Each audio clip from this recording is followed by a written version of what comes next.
Welcome back. So, this particular mini lecture looks at the preparedness campaigns which occur on the eve of and then overlap with the process of American entry into the First World War. So, let's get into it. All right.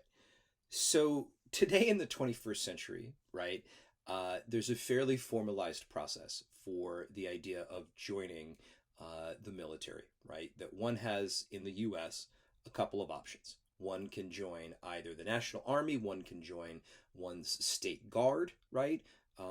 So you've got national forces, you've got the state forces, which can be, sort of federalized and that kind of thing. And it's fairly structured. There's no draft, right? Although men must register for the draft. We haven't had a draft in decades.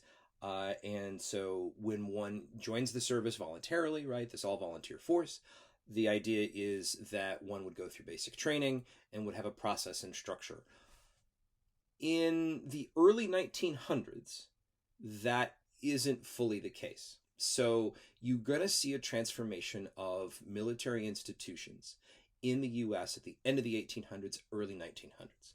There are efforts at professionalization. There's efforts at standardization, kind of building up things, that had been held over from the era of the Civil War and before and all that, with militia training and different things.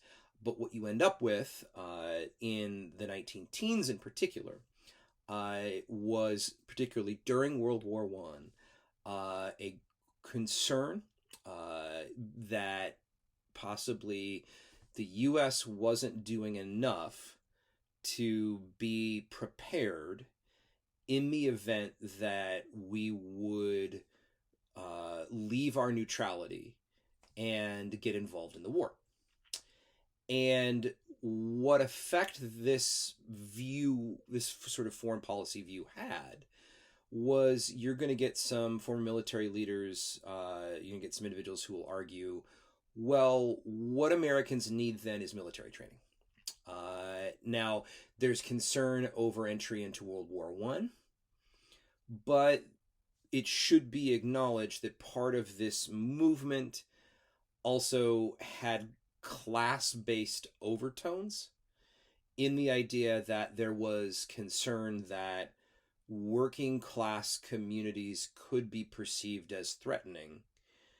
Ergo, there needs to be more military training on the part of other individuals so that potentially working class individuals could be, perhaps halted in any efforts that they might make against the state. So this is going to have an effect to a certain extent in the idea of by 1915, you're going to get a preparedness movement where at Plattsburgh, you're going to have individuals show up for training.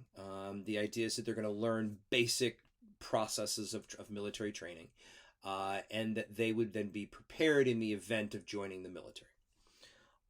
That's a process that's not only going to be popular in 1915 amongst some, it's going to be popular in 1916 as well.